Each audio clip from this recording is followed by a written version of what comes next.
हिंदुस्तान सन 1600 ईस्वी में ब्रिटिश जंजीरों में कैद हो गया और लंबे संघर्ष के बाद 1947 में हिंदुस्तान ब्रिटिश गुलामी की जंजीरों से मुक्त हुआ। लेकिन दर्द भरी दास्तां के साथ धर्म के आधार पर हिंदुस्तान का विभाजन हो गया और भारत का एक हिस्सा पाकिस्तान कहलाया।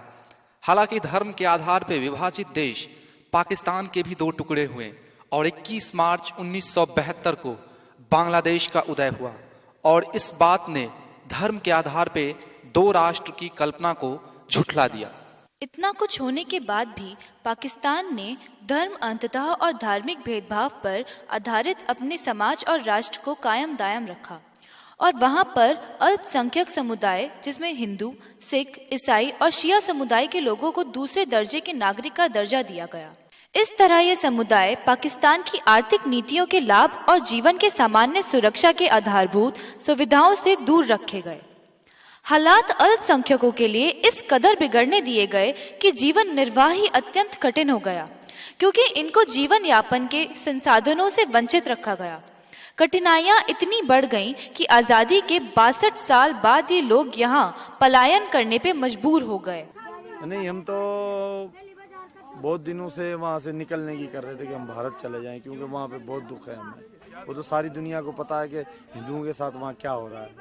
47 में आप देखो तो 15% हिंदुओं की आबादी थी, वो अभी घट के 1% रह गई है, 1 से भी कम हो गई है। तो इतने अत्याचार हैं वहाँ पे। हमारी तालीम नहीं है, संस्कृत तालीम नहीं है वहाँ पे इस्लाम पढ़ाया जाता है। हमारे बच्चों को अगर हम स्कूल में भेजते हैं तो वहाँ पे कुरान शरीफ और उनकी आयतें पढ़ाई जाती है, क्योंकि जब वो बच्चा बड़ा होता है तो वो उनकी मज़हब की तरफ जाने की कोशिश करता है। और हमारे जो संस्कृत वहाँ पे जो भी हमारे त्यौहार होते हैं वो हम नहीं मनाते हैं। पाकिस्तान में थे, बहुत हमने दिक्कत उठाई है। कोई पढ़े नहीं, कोई खुशी नहीं, कोई अच्छा ढंग का घर नहीं। हम जिंदगी हमारी जैसी हुई है कि नहीं हुई है, हमारे को इतनी दिक्कत है, खुशी तक हमारे को नहीं मिली है। अभी हम अपने पाकिस्तान में आ गए, अपने हिंदुस्तान में आ गए।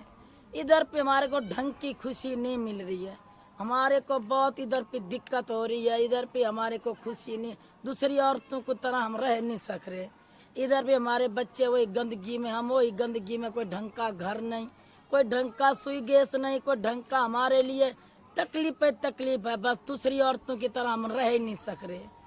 बहुत सी दुनिया खुशी कर रही है, खा रही है, पी रही है, ऐसा शरत कर रही है, हमारे को दिक्कत है।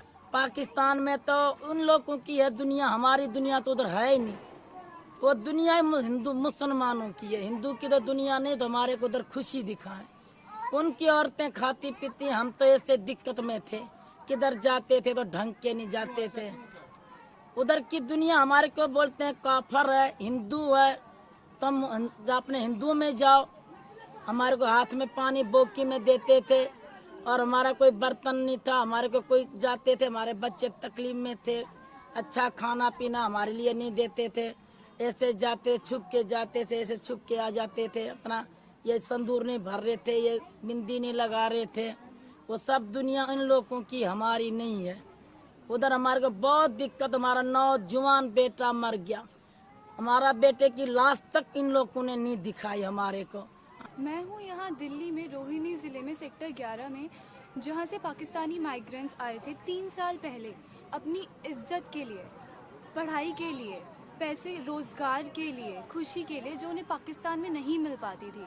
पाकिस्तान में जहाँ हमने यहाँ के मुखिया से बात की है, हनुमान प्रसाद, उन्होंने हमें बताया है कि पाकिस्तान में उनको सबसे बेसिक अमेनिटीज़ वहाँ नहीं प्रोवाइड होती थी।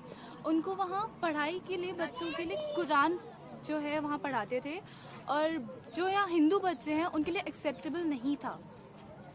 जो उन्होंने हमें बताया है, वहाँ सबको काफिर बुलाया जाता था, उनको दूसरे मुल्क का बुलाया जाता था, उनके लिए गवर्नमेंट जॉब्स प्रोवाइड नहीं होती थी, वहाँ बच्चों के लिए पढ़ाई नहीं होती थी, उन लोगों के लिए घर भी लेना बहुत ही मुश्किल था।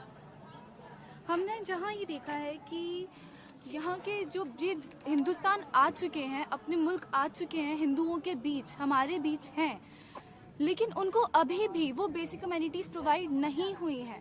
गवर्नमेंट की तरफ से उन्हें कोई भी हेल्प प्रोवाइड नहीं हुआ है, ना इनके पास अभी भी, ना यहाँ जैसा आप देख रहे हैं, ना उनके पास यहाँ प्रॉपर सैनिटेशन फैसिलिटीज़ हैं, ना उनके पास अभी रोज़गार है। यहाँ के लोग जो आसपास के लोग उन्हें प्रोवाइड करते हैं, वहाँ से ठेला चलाते हैं।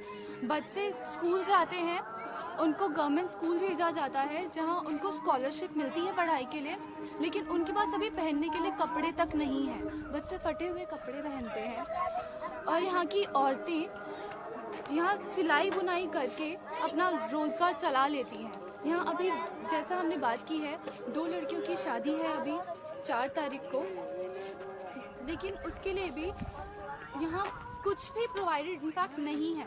गवर्नमेंट की तरफ से इनकी तरफ कोई भी ध्यान नहीं जा रहा है। कब तक ये लोग अपना गुजारा सिर्फ आसपास के लोगों की मदद से कर सकेंगे? लोग फ़ायदा उठाते हैं, मदद करते हैं, लेकिन उससे उनका गुजारा नहीं हो सकता। यहाँ के लोगों की आबादी इतनी है, 160 महिलाएं हैं, 150 आदमी हैं, 92 बच्चे हैं, लेकिन उनके रहने के लिए क्या इतनी सी जगह काफ़ी है?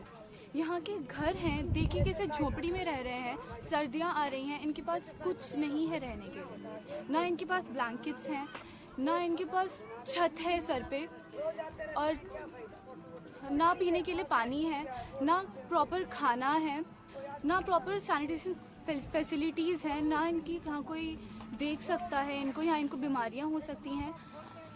ये अपने मुल्क में आके जब इन लोग को यहाँ कुछ नहीं मिल रहा है, तो क्या फ़ायदा कि ये पाकिस्तान से वापस हिंदुस्तान आए अपने देश के लिए। हमसे एक औरत ने कहा कि वो चाहती है कि उसका बेटा अपने देश के लिए मर जाए तो उसे खुशी होगी। जब यहाँ ऐसे लोग अपने देश के लिए इतना सोच सकते हैं, तो क्या देश उनके बारे में कुछ नहीं सोच सकता? इधर अच्छा है, इधर दिक्कत नहीं है, डरने के बाद कोई नहीं, बेचने जाते हैं कोई डर नहीं है, उधर जाते हैं डर रहता है, इस वजह से भाग के इधर आ गए। क्या डर है? इधर पति जाता है, डर रहता है, हंगामा हो जाता है। ये हंगामा आपके साथ ही क्यों होता है? होता है, पता नहीं हो जाता है, क्या करें। इधर भाई माँ बाप सब लोग इधर है, 2 परिवार इधर आगे भाग के कलमा पढ़ाते हैं। अच्छा, बाकी सब लोग उधर ही हैं? मेरे माँ भाई सब लोग, कोई नहीं इधर परिवार में। एक मेरे घर वाला में इधर, बस 2 बच्चे 3, और कोई नहीं इधर। पाकिस्तान से ज्यादा तो हिंदुस्तान में मुसलमान है, रह रहे हैं। वो यहाँ के क्रिकेटर बन रहे हैं, वो यहाँ के बहुत बड़े फिल्म स्टार बन रहे हैं, और हम सब कर रहे हैं। हमारी क्या इज्जत है वहाँ पे? बोलो, वैसा क्यों नहीं रखा गया? वहाँ नहीं रखा गया। आप खोल के देखो ना वहाँ पे कि हमें क्रिकेटर एक भी नहीं, एक दानिश कनेरिया बनाया, उसको भी बोला मुसलमान बन के आप खेल सकते हो। एक मोहम्मद योहाना था, पहले योहाना नाम था उसका, क्रिश्चियन था, लेकिन बाद में उसको मुसलमान बनाया गया। ठीक है, वहाँ कट्टरपंथी बहुत है, और हमें फौज में वो नहीं लेते हैं, कोई रिकॉर्ड नहीं है, हमारी नौकरियां नहीं है वहाँ पे सरकारी, हमें किसी की चीज, यहाँ तक हमें 70 साल वहाँ हो गए, आज तक हमने एक बिल वहाँ दिया हुआ है कि हमारी शादी को कानूनी तौर पे किया जाए। वो बिल भी अभी तक पड़ा है। 70 साल में हमें ये हक नहीं है कि हम अपनी शादी वहाँ अपनी रजिस्टर करवा सकें। ठीक है, मरने के बाद भी हमें शांति नहीं है, मरने के बाद भी हमें वहाँ वो कहते हैं कि आप जलाओ नहीं, उसको दफना दो। हिंदू सनातन धर्म अगर हम जलाएंगे नहीं तो फिर हमारा धर्म कहाँ जाएगा? एक भी वहाँ पे शमशान घाट दिखा दो पूरे पाकिस्तान में, एक भी हमारा शमशान घाट बनाया है? जैसे यहाँ पे मदरसे बनाए गए हैं, लाखों की तादाद में मदरसे हैं, और मुसलमान अपनी दीनी तालीम यहाँ पे हासिल करते हैं। क्या हमारे हिंदुओं के लिए वहाँ पे एक भी दिखा दो आप? क्या वहाँ पे कोई ऐसी धर्मशालाएं बनाई गई हैं जहाँ पे हम अपना गीता और अपने वेदों के बारे में जान सकें, हम अपने बच्चों को पढ़ा सकें? A से ऐनक, ओ से ओखली, ओ से औरत, अंग से अंगूर, अण्णा खाली, का से कबूतर, ख से खरगोश, आ से गमला।